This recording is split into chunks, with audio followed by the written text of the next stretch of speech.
Well met, lords and ladies, Jacob Butter speaking, and a warm welcome to this week's Walking Wednesday. What I thought was going to be the last Walking Wednesday I did in Crawley, but then I realised, oh yeah, I've got one more week. Yeah, because I'm supposed to go back on the 12th, you see. So, yeah, 10 more days. 10 more days, and then, I guess, lockdown moves for me. I'm not really sure as of yet what the place is going to do. If we're all going to be online for the first section of time. I mean, a lot of schools have gone back already, and when they say gone back, they just mean that you've signed on.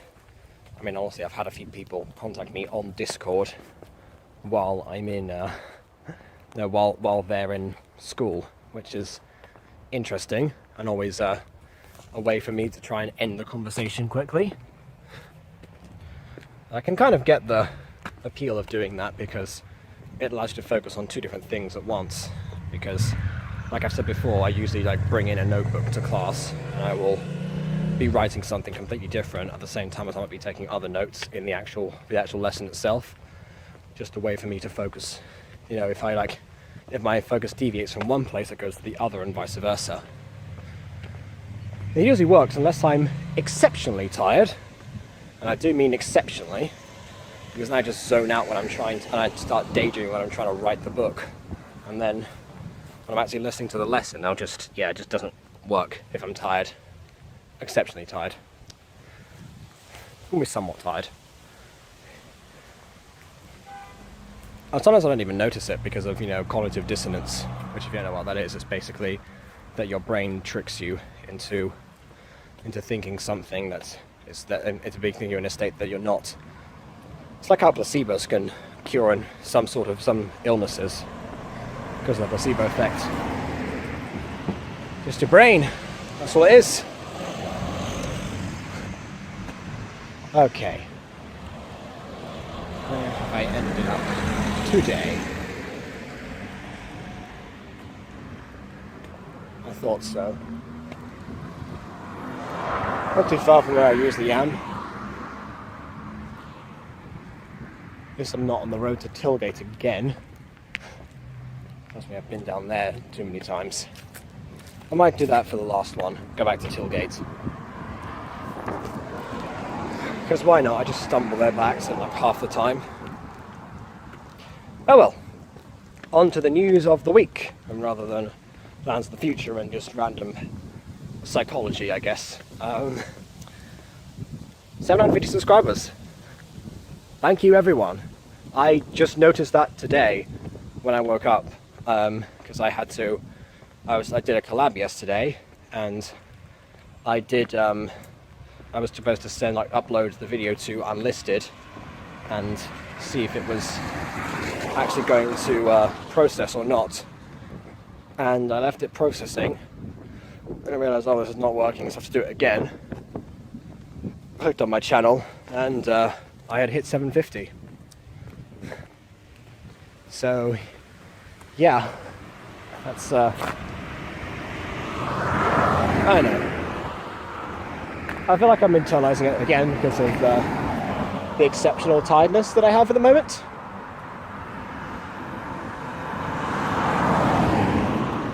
But rest assured, I am really happy with the outcome and the results and everything. I'm definitely over the moon. I mean, bearing in mind, how long it's taken to get to this point. Some people might say that that's pretty pathetic, and to some extent I would agree. 7 years is a long while to wait for 750 subscribers, but in that same vein, I hit 250 I think around this time in 2018. So bear in mind that, I did twice what I did in 2 years that I did in 5 before. So, you know what? Overall, I think it'll be fine. So yeah. And I know that I didn't do a 500 subscriber special like I wanted to. Basically, I've been waiting for 750 because I passed 500 so quickly at the time that, you know, suddenly I was at a point where 500 subscribers was already so far behind that I thought, okay, this isn't going to work anymore. Not to mention I was doing Pixelmonth at the time, and the idea that I had would take a lot of forward thinking. I'll probably just save that idea that I had for 1,000 and do the 500 and 750 together, basically. A little bit of a cop-out, I know, but it's not like the days of the quarter quells. Which again, I went from 25 to 50 in 1 year. I really did not know what I was doing back then. So the quarter quells were definitely a symbol of, well, partly my own incompetence, but also, well, no, that's just it. Oh no, wait, but also a simpler time when subscriber goals were, you know, increasing. But no, we're like very close together, but very far apart at the same time.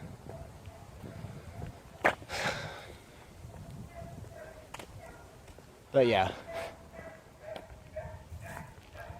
I think back to things like Final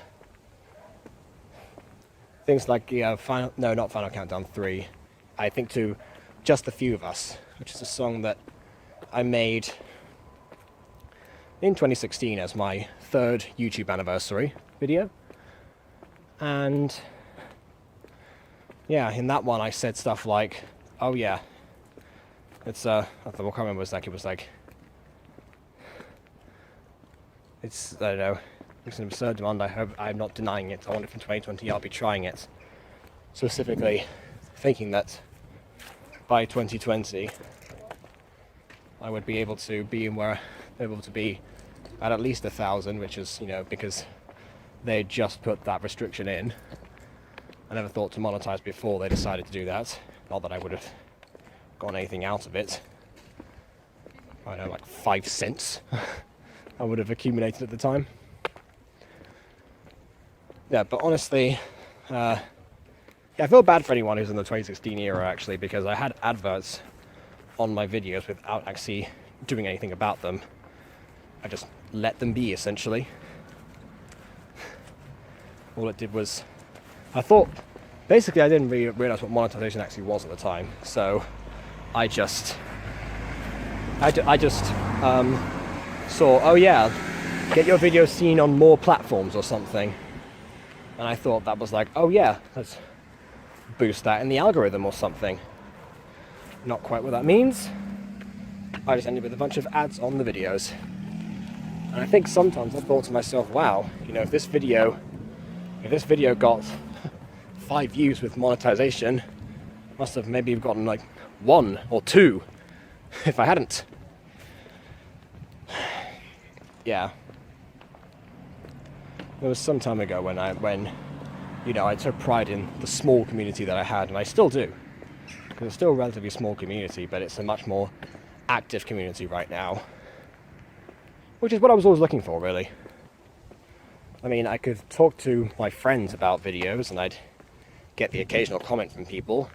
Sometimes comments on the videos that I indicate my subscriber count on. Random people saying congratulations, and do you want a shout out? We'll go to my channel, and then they have instructions on how they give shout outs to people. Looking back at those channels had like 2,000, 3,000 subscribers. It wasn't really like, oh yeah, get yourself heard out there. And I knew that they had ulterior motives.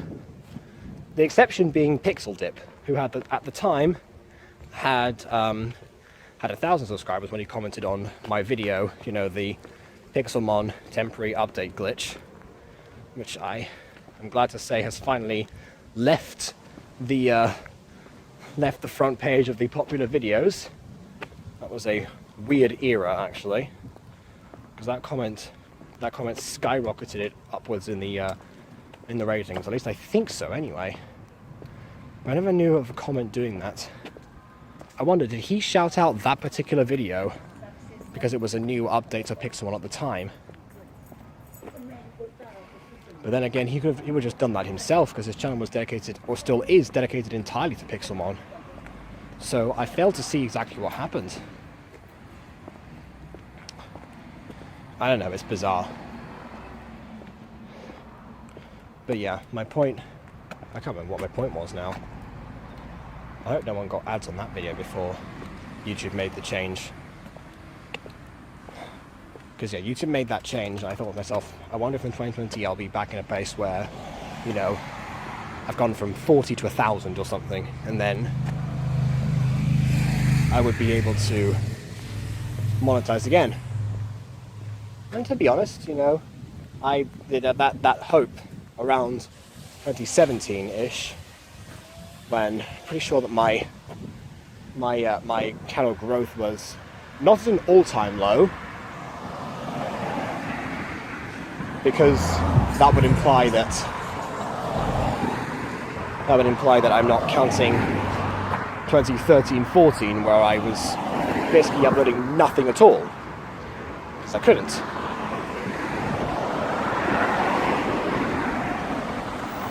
People say I don't look at the road when I cross the street. Not true. Not true. Okay, let's go now. It's the best it's gonna get. But yeah, that hope kind of dwindles because, yeah, around that same time, you know, when I did my I'm Gonna Be There video, the 7th anniversary one, instead of going from 40 subscribers in that year to 56. Yeah. I get people complaining to me today about, you know, them not growing and not being as quickly as they want or something, like, oh, I've got no subs or whatever, you know, my channel is dying, blah de blah de blah. They just don't know. They don't know. Click on the Wayback Machine, you'll see what I mean. Almost rhymed, it was half rhyme. Yeah, not Adventure Playground. Have I ended up near Tailgate again? Are you kidding me?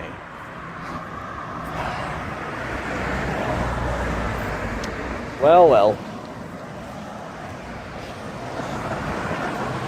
Like I said, just don't go down that road. Alright. Carry on over here. But yeah, that hope dwindled because of that. And then, that was in July. Then, not even a month later, The Truth About Travis was made. And that video, I guess I've been working on that for some time. Like, the script was made in 2016 for that one. I thought to myself, you know, anathema theory. I haven't seen anyone do those. And yeah, no one had. But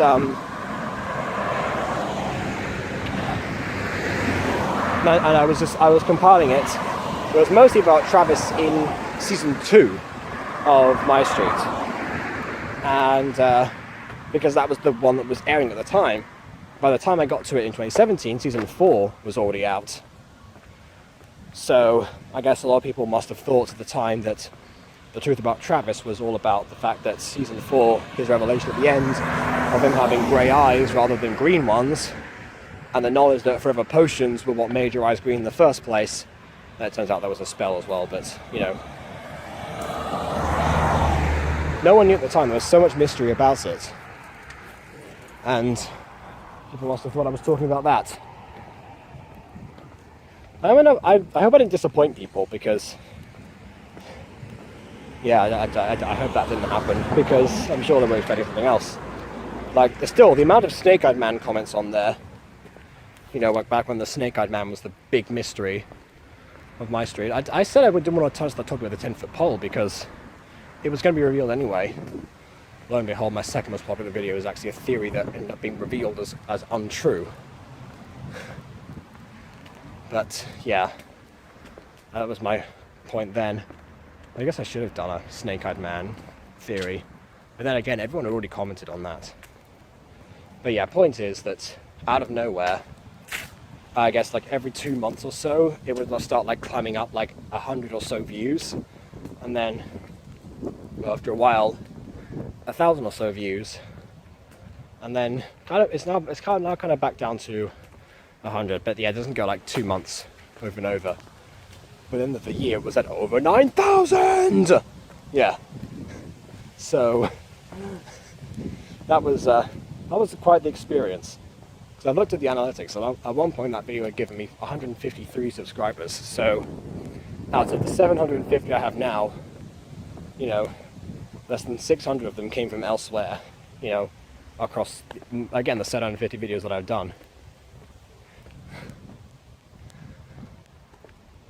Yeah, I know. But yeah, I guess it, you know, it came at just the right time. I was just giving up hope. And then suddenly I was part of a different community, a larger one, a more interactive one. And then one rabbit hole led to another, and then I ended up doing gacha.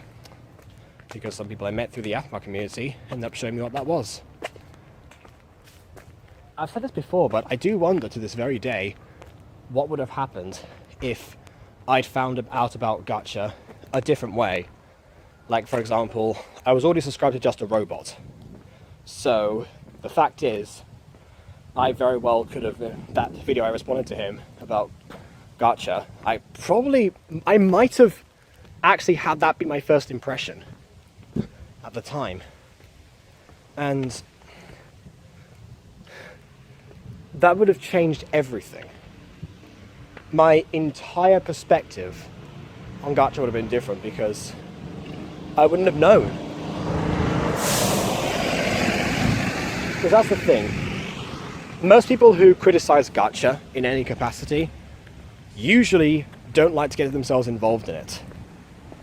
It's like critiquing a movie or a book that you haven't experienced, like a movie you haven't seen, or a book you haven't read.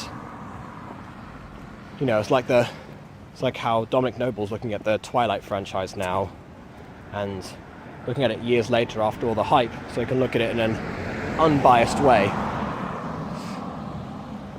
which is genius as well. You know, mob mentality is fleeting, but then again, mob mentality right now against gacha is pretty strong.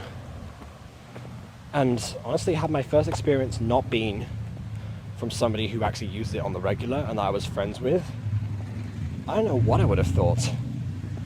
Because I mean, my first reaction to gacha was, this is an interesting idea. This thing is like a tool for stories. Like, people can actually visualize what they want and put it out there. Granted, some of it's not that good, but you know, with practice and with learning, you can actually get to where you want. Maybe I would have stayed the same, but my network of people would have been completely different. I mean, for starters, the Mutant Girl would not have had voice actors. I can just declare that right now. We would not have had the team if it weren't for AFMAL. I mean, at the start, if it weren't for Beanie Boy, every single person there at the beginning would have been an AFMAL fan. That was interesting. I almost made a comment on our live stream before we even made the company Buttercall.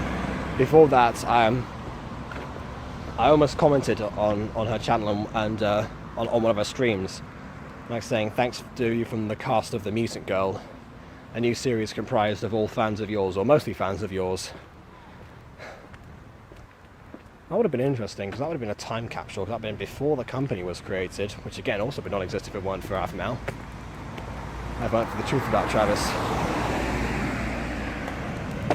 I mean, granted, I was already in the AFMAL fandom, so I would have kept watching and wanted to do a production company, but it would have probably ended up with being comprised of the same people that were, you know, my real life friends who were working on stuff like, you know, like Tertius Hazelwig every now and then. And that was only on a rare occasion I could actually get a chance to record with them. So yeah, who knows? I mean, I know for a fact that that Maria was doing voice acting. She had done a tutorial audition for something a while back, got the part. She also sang in a video about Spider-Man, which I should have reviewed actually, because it was an interesting one. But yeah, other than that, I mean, sorry, I'm looking again. Just gonna keep walking. I'm trying to cross to get over there, but it's not really working. So, yeah, this is something people don't really know, is that I offered the part of Morwenna to, I'm pretty sure, 3 different people before Natasha took it on. And that's not a reflection of Natasha's work, no. On the contrary, I think she knocked it out of the park. Except for in those moments when there were like complex words and stuff, which, you know, I wouldn't have expected her to know how to say those things unless I was directing the project.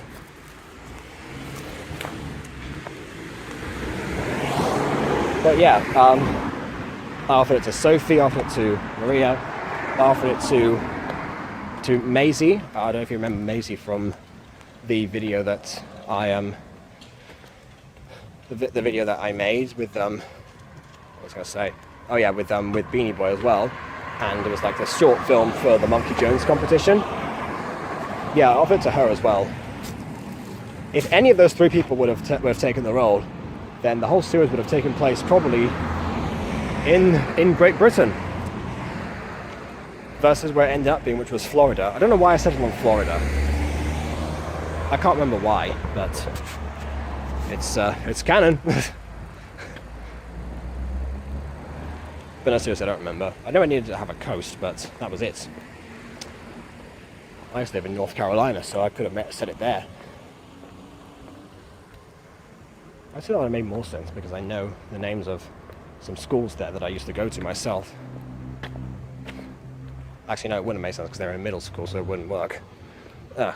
Whatever. Doesn't really matter. Honestly, I'm kind of glad that Maizie in particular didn't take the role because she deleted her channel not long after the short film came out. So there's a chance that it's because people were, again, doing the thing that I hate the most, and, you know, and laughing at her for having a channel in the first place, and making fun of her videos, which are really good arts and crafts videos. Mind you, I was not planning to attempt any of them, but I enjoyed watching them nonetheless. Just because Maizie did actually have a lot of charisma in her videos. There was like a whole team with her brother Jacob as well. Actual Jacob, not me.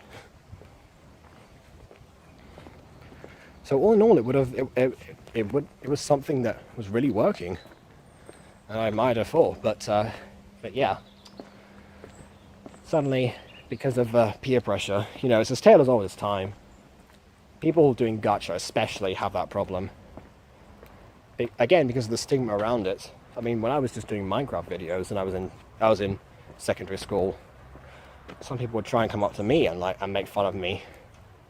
Thing is that they were the same people who wanted help with their French work, mostly. So they weren't too mean on me because they still needed me. That's right. That's a tip for people out there: make yourself indispensable at school. Saves you from being too viciously bullied. But if you are being bullied, do tell a teacher or something, because, you know. I know. I honestly can't say why I didn't tell people what was going on.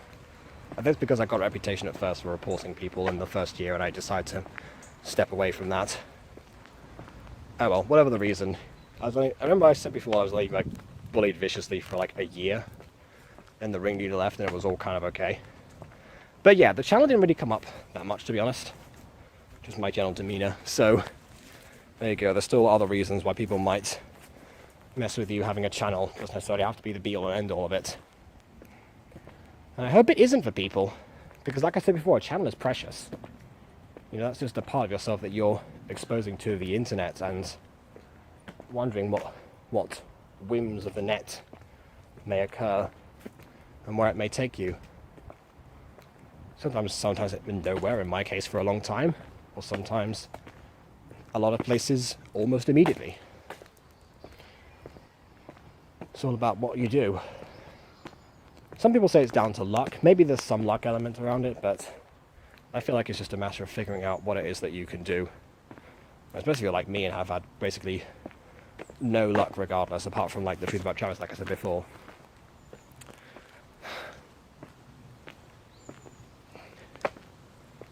But yeah, to anyone out there, please don't delete your channels if you think you're going to get ready for them. Because there's some people who could look back at you and see whatever success you've had and then lament it for themselves. And they're stuck in a position because they might have bullied you for having a channel in the first place. Maybe they want one later or something. It's kind of like bullying people for having an Instagram account or a Twitter profile or something. It just, that wouldn't happen.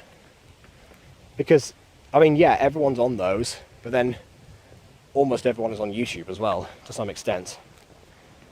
At least people have Google accounts. Oh yeah, YouTube takes effort, you know. Sometimes more effort than an Instagram photo or a Twitter message.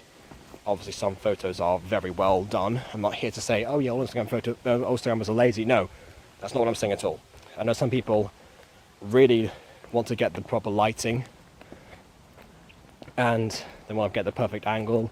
They take several at once to make sure that they've got the correct pose that they want, and they micromanage it to the point where it kind of defeats the purpose of looking casual altogether. But yeah, it's still a commendable effort that they make. I'm not saying that, but YouTube itself, compared to Instagram, when Instagram has a lot of casual people, myself included, uploading some of them to the first images that they've got. On YouTube, you can't really do that necessarily. To be fair, Bubblegum Pepper has proven that you can do you can post things like cute anime drawings or something that you find off of Pinterest. No joke, look it up. She actually did that. And sometimes that can pass off as a YouTube video. But more often than not, this is probably best not done. Partly because, you know, artist credit and everything.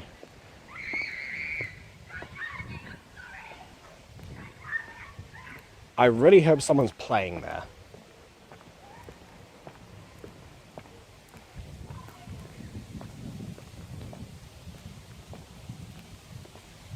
I think so, yeah. I'm looking at them down there.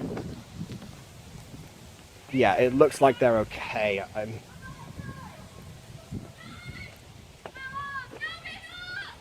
Oh yeah, they're up there. Yeah, they're playing. Okay. Just making sure. You never know. Whew. Oh well. Yeah, where was I? I've gone down a massive rabbit hole. I've told nothing apart from the 750 goal this week. What else happened? I mean, I took a step back from working on Through Horizon the Mutant Girl because, you know, I have other projects that I want to do. Like, that's the thing. For a while, there was a lot of buzz going on about, you know, going all full out into making a different one. But even in season 1, I was just doing it mostly by myself. I need a break from time to time. Another thing is I get scenes requested of me. I've got an editor as well this week, another editor. Monet has graciously accepted that position. So who knows, maybe you'll have 3 different styles rather than 2. Although I highly doubt that. I've seen what her and Aiden do, and their styles both work. It's not like it's a huge contrast. I hope not anyway. I'll have to ask some people what they thought, viewership-wise, and see if A, it's a huge distraction, or B, they can notice in general. So yeah, I might put people through that test at some point. But yeah, if that doesn't happen, then I'll definitely accept the help of both Aiden and Monet for this, because actually I like the quick progression that these videos come out in. The only problem with that is that they don't get as much time in the actual channel trailer space as the others would, because that does help. Like, I don't think it's that every time someone tunes into your channel you get a view or something, but There's certainly someone new, but also you can see that if you go into a new subscriber and it's still there as well, and you can click on it if you're a returning subscriber, I mean. So it helps regardless. It's not like every single view that's on there is from trailer space, because that wouldn't make sense with all the comments and likes.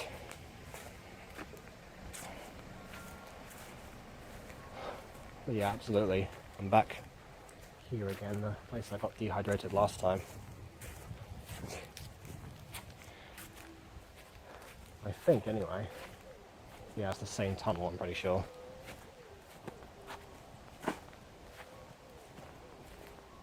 Apparently people were kicking these electrical panels down or something in Spain, and thinking they actually produced COVID-19, which is absolutely not the case.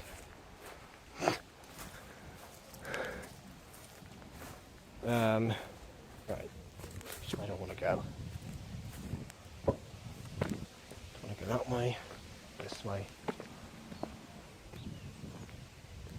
Let's go down this way and finish it off, because I've got 4 minutes of recording space left. But yeah, who knows? The thing is, I've got other things in Gacha itself that I want to do. Like, I finished a script for what I've now determined is not, in fact, a mini-movie, but a movie. That's the reason you're wondering people I don't write Gacha mini-movies, is because they turn into super long scripts.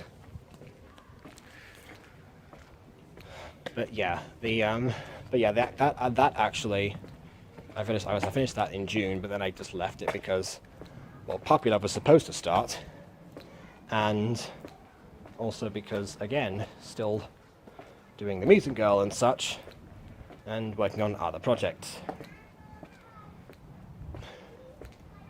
You know, that's one thing I miss from the old days of my channel, was when I would just be able to think of something quickly, get it done very soon, and post it.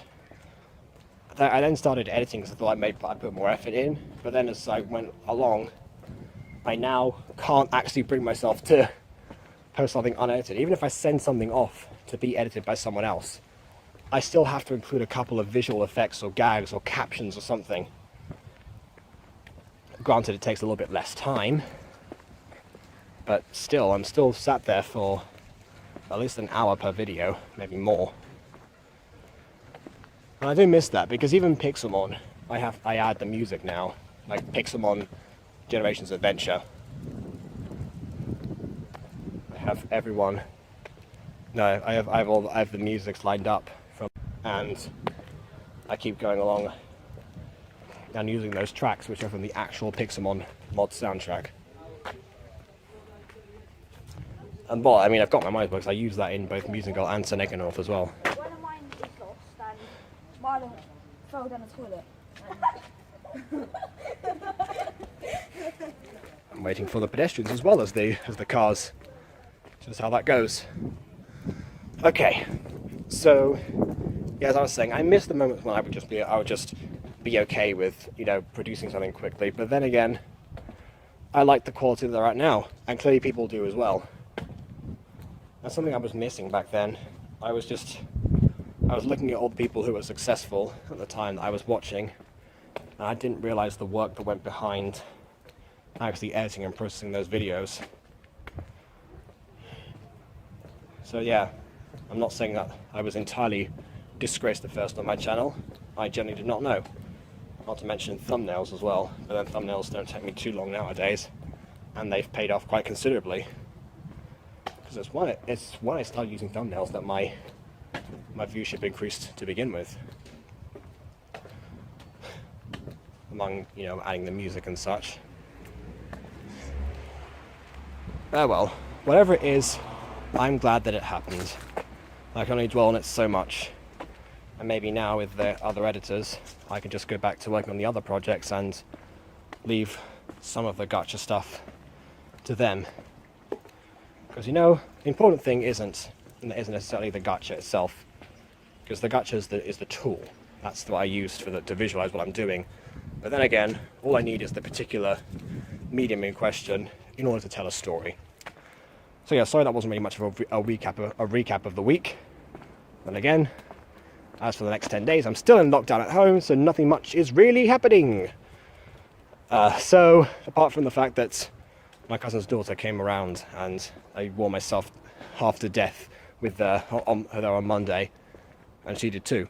We both fell asleep, well, very quickly. So yeah, that was that.